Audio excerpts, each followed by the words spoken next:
I guess I'll get started then. My talk today is on activism in action. I'm covering a ton of material, so I'm going to work really quickly. I'm going to make time for questions at the end, so hold them. I promise there'll be time. So this is a primer on activism. A lot of this talk was influenced by these two books. This is an Uprising and Understanding Power. These are excellent. These influence a lot of the talk, so I suggest check them out if you're more interested. All right, hello. That's me. Put a picture. Who am I? My name is Matt Geiger. You can call me Matt. What do I do? I'm a programmer for my day job. I'm also the tech lead and treasurer for Greater Lafayette Indivisible. I do improv with One Size Fits All, and Ethan's in One Size Fits All, so I do improv with him. So how did I get involved? I think, like a lot of people, the 2016 election got me animated. I didn't understand what could how that could happen, so I was like looking around and seeing what I could get interested in. I found Indivisible after searching around, and I've been involved with them ever since. And through that, I've met a lot of other activists through different groups and organizations. So why am I here? Well, one of the things about activism and doing stuff like that is information. A lot of this stuff gets lost. Like, no one told me how to do this initially. I feel like there was like a gap in generational where these things didn't get passed on to the next generation. So what I wanted to do is take some of this and pass it on to everybody else. I also want to inform you. Some things that I've learned I want to tell you. And I want to get all of you interested and active. But why should you listen to me? Really, you have no reason to, I guess because I have the microphone, but really what I think you should listen to me because of the things I've learned from other people, and that's what I want to tell you. So I want to tell you a quick story. So I was down visiting my sister in Florida, and one of the things that, I met one of my mom's friends down there, and she was talking about how she was really interested in climate change and getting legislation passed. I'm like, oh, so you're an activist? Me too. She goes, whoa, no, I'm not an activist. Like, not, that's crazy. And I was like, but you go lobby and you do everything. But yeah, but I'm not an activist. I care about the environment. It's nonpartisan. I'm like, I wish it were nonpartisan, but that's not the case. So I think there's this misconception about activism. This is a good quote by a friend of mine, Zack Bale. Everything we do and don't do is political. So what we actually do and what we don't do matters. It's all political. We can't escape politics. So I think when we think activists, we think, like a hippie chained to a tree or like Antifa. Not disparaging any of them. I just think a lot of times when you hear activists, you hear that. And we're all, like anybody here, like you can be considered activists. I'm definitely an activist. Like a third grader giving my first book report, Webster's defines activism as a doctrine or practice that emphasizes direct, vigorous action, especially in support or in opposition to one side of a controversial issue. Another one from the Oxford English Dictionary is the policy of active participation or engagement in a particular sphere of activity, the use of vigorous campaigning to bring about political or social change. What I really want to stress with these two definitions is action. It's all about being active. So how do we get started being agents of change? First thing you want to do is you want to find your issue. Find something that animates you. Find something that you really care about. And then find a group. A lot of groups around here, especially like climate, some gun control, like a lot of stuff here, find a group that you care about. Or broadly, like electoral reform, one of ours. And then connect with those networks and activists. It's important that you're trying to network and connect with people because that's how we build power, is making connections between people. So the number one thing I can tell you about being an activist is to listen. There's a lot of knowledge out there. There's a lot that I learn. I have one viewpoint. I'm a white, cis male. I only have one very narrow perspective, so it's important to listen, open up. I was lucky enough to work with great activists, such as the Greater Lafayette Immigrant Allies, SURGE, and the Younger Women's Task Force. They taught me a whole lot, and hopefully I get to say that to you, and also other activists listen to what they have to say and be accepting of that. So one of the things you have to do is use your platform. And you think, I don't have a platform. We all have platforms, like our social circle, our family, our friends, anything like a church. These are all people we can talk to. We can use that platform to push whatever thing that we want, that we care about. online. Facebook, Twitter, Instagram, a personal site, any of these things are important platforms for ourselves. And other activist spaces like this. There's people all over the place with issues here that are trying to push that message. And I think that's important that we take advantage of all of this to really help grow whatever movement we care about. All right, tactics. This is different from strategy. Strategy is your overall goal. Tactics is the actions you use to get there. So there's a lot of them. Electing people and candidates, that is a tactic. It's not the only thing, and I want to stress that. I know a lot of what we do is electoral, but that's not where it needs to end. Elections are one part. Candidates are one part. Voting, you can run for office, especially if you have a message that's resonating with people. I wish you would run for office. We need more people who care about issues to run for office. And primaries, if you have a candidate, even if you don't think you're going to win, if you have a candidate who seems to be stuck on their issue, primarying them can actually push them towards what we're looking for. Contacting Congress. This is something that I want to stress because I know we have a lot of people who say email, a lot of people use ResistBot, stuff like that. In order of importance or effectiveness, office visits, number one thing that's going to start to move a candidate. Calling, number 2. And email letters, number 3. In that order, that's how they're going to listen to you. And they're going to weight those. Another thing is lobbying. Questions at the end. I'm flying through it, and then I'll definitely have time for questions. We have lobbying. We think corporate lobbying, but actually you can lobby. You can go down to the State House. You can make yourself heard. You can talk to the politicians and your representatives. You can talk to their staff and aides. And you can talk to businesses who influence people. So there's all of these spheres in which we can actually lobby candidates and representatives. You can protest. Protesting rallies, marches, mass gatherings, all of that is effective. Here's some legal notes on protest. I'm going to post all of these slides online. There's a lot of information here. I got most of this from the ACLU. Know that any sidewalk, any government plaza, anything that's a public space, you can protest in legally. So like I said, all this information's online. There's a lot of it. Yeah. There's also civil disobedience. This actually just happened a couple days ago. These might be illegal activities. You have to decide for yourself whether you want to actually do that. Sometimes it's effective. Banner drops, sit-ins, not abiding by the law. Sometimes it's effective. I'm not advocating for that, but that is something that people have to take into account when you're being an activist. Sometimes that is a tactic that you want to employ. This requires definitely more time than I have to give time to. And I want to say unequivocally, I am not advocating for violence. But I do want to talk about some tactics that people have used that you probably are all aware of with violence. So, nonviolent protest. A lot of times we think of the civil rights movement when we think of nonviolent resistance. Nonviolent resistance, while it was a moral creed, it wasn't necessarily specifically a moral creed. It was a tactic. It was a tactic to create images like this. This is one of the reasons that they did this. This was put in papers. It's to have the public have sympathy for movements. Like, this is really violent. This is disturbing to look at. But this was a tactic that they used. And now that's immortalized in a statue in Birmingham, Alabama. It's very effective, but I just want to say it's not just that they are against violence. It was a tactic that they used. And when you hear violence, especially with protest, context is important. You punched a counter-protester. Seems bad. Add more context. You punched a counter-protester that was hurting another protester, or you punched a counter-protester that was hurting your significant other. All of that matters, especially when talking about violence. So when it's reported, make sure that you get the full context about what violence. And again, I'm not telling anybody to be violent. I'm just telling tactics that people employ when being activists. This is important. Politicians are like weather vanes. Our job is to make the wind blow.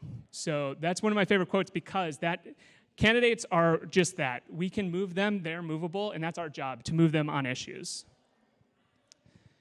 Some people are jerks, and the media probably won't like you if you're doing something right, especially if you are touching levers of power. A lot of times that's going to make people in power angry, and that's something that we have to deal with as activists.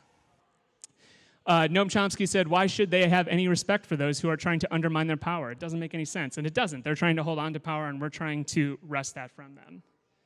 So I want to talk about Dr. Martin Luther King Jr., especially because Martin Luther King Jr. Day is on Monday. This is a Gallup poll over from the 60s. So this is before he gave the I Have a Dream speech, 37% unfavorable. And as he went through his life, got all the way up to 63% unfavorable opinions throughout the country while he was alive. That's a lot of people who didn't like him. But if we look now, as of 2011, only 4% of the people have an unfavorable view of him. So it's to show that during time, like he became popular after the fact, but during, he was a very controversial figure. Okay, I want to talk about the great man theory really quickly, because it can seem daunting, especially when we have people like Dr. Martin Luther King Jr. or Rosa Parks, who seem like they're these huge figures, and they were, and I don't want to diminish their importance at all. I just want to say that they had support from networks and activist groups. Rosa Parks was part of the NAACP before the bus, and all of that is to say that everybody can make a difference. There's not like a one person, especially history in this country, we like to hold people up and make them incredibly important, and that can make us feel isolated, that we can't do anything, but all of us have that within us. And things to keep in mind. They're not going to tell us when we're succeeding at it. It would be against their interest to tell us that. So even if it doesn't seem like we're making a difference, we can be making a difference, even if it's not reported that way. It's good to socialize and build community. That's such an important part that I think people miss, is not only is this to push a social issue, but it is to build community and to build relationships and to build that safety net. Celebrate. It's tough. Celebrate all the small victories. Even if it doesn't feel like you should be, celebrate those small ones. And if it's too much, if you feel like the world's on your shoulders, take a step back.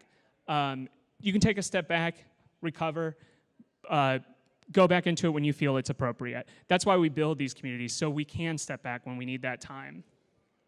And have fun. Like, this is really fun. Like, all of this, putting this on, it's a lot of work, but it's super fun, and I recommend everybody get involved with it. Things are better than they would have been had you not done it. That's really what I want to emphasize. Every little thing matters, and I hope that you also take that into account. And thank you. And if you have any questions that I don't answer here, you can contact me at matt@LafayetteIndivisible.com. And like I promised, I have time for questions. Yes?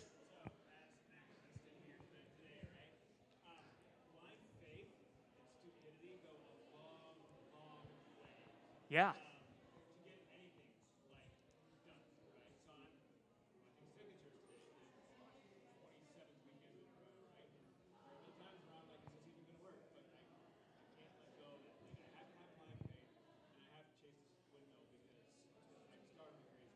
Yeah, I think that's important. Like I said, you're not going to know if you're winning in the moment. It's hard. Like, victories are small. This is definitely a marathon. This takes a long time.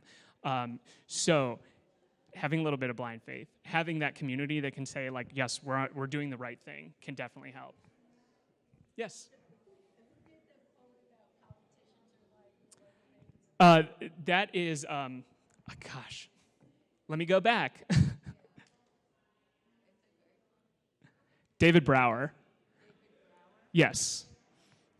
I'll just leave that up behind me. And on your list of effectiveness, office visits, calling, then email, letter, where does a visit to their local rep? I mean, office visit, I imagine you're thinking about in D.C., but what about visits to their rep in state? Yeah, so if you're going to go to D.C., like that's here. It really depends on where they are. So they come home for recesses. They are in their local offices. A lot of times they're very cagey to get a hold of.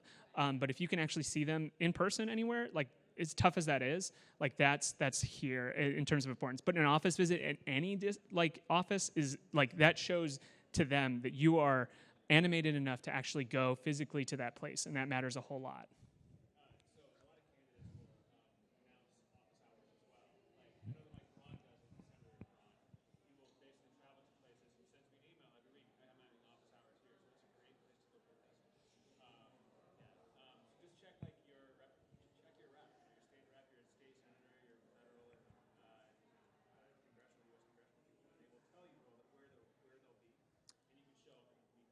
Yeah, absolutely.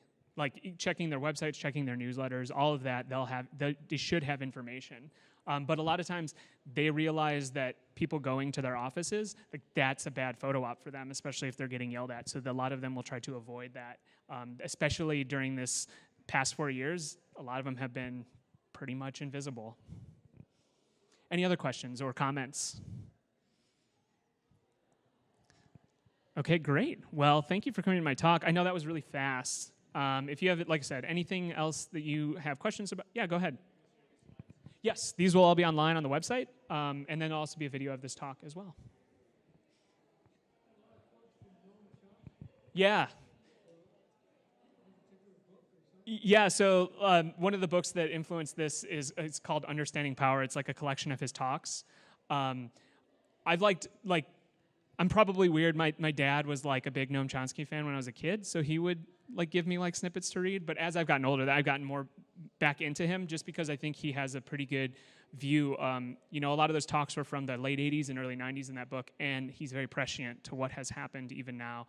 I think he's a really smart guy, and he does a good job of distilling a lot of the happenings in the world down to things that are understandable and manageable. He doesn't talk at like a crazy high level.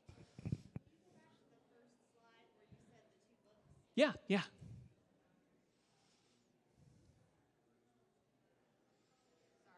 No, it's okay. I only have 2 buttons, so I can't go back to the beginning easily.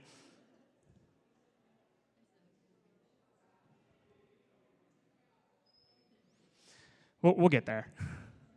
There we go. Yeah, both of them are great. And this, when I was talking about violence especially, this book talks a lot about how that is a tactic. The nonviolence was a tactic that was used and employed in a very effective manner.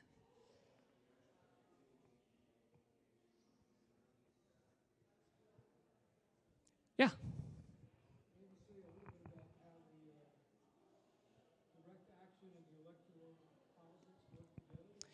Yeah, so that quote about the politicians are weather vanes, that I think plays really well into how, while electing people are important, especially when we can, that can't be where it ends.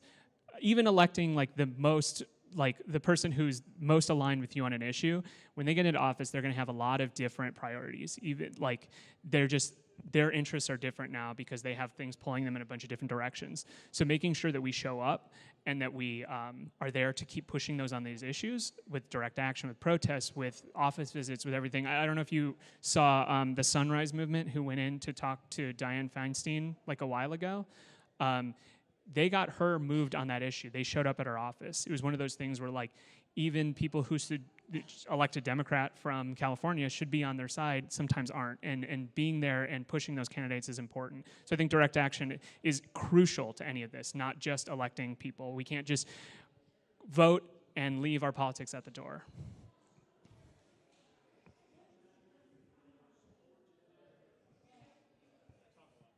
No, it's fine. We got time, so this is perfect.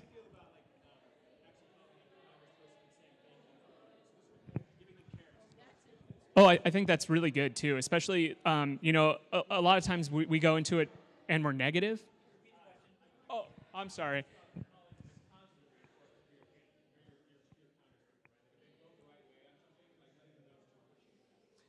Yeah, I think that's fantastic. It's kind of like that positive reinforcement. When we have candidates that we support and that they do the things that we want to show gratitude that this is the way, especially when it's election time too. Like they're counting on it too. So if they do, you know, it is kind of transactional, like a little bit, because they're supposed to be representing us. But if they vote or if they push a certain agenda, we want to say like, yeah, great, thank you, keep doing that, perfect.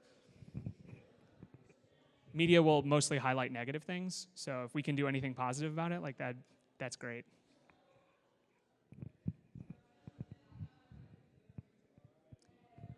Great. Yeah. I don't know if that was helpful, but that was like trying to distill activism down to like 20 minutes is hard.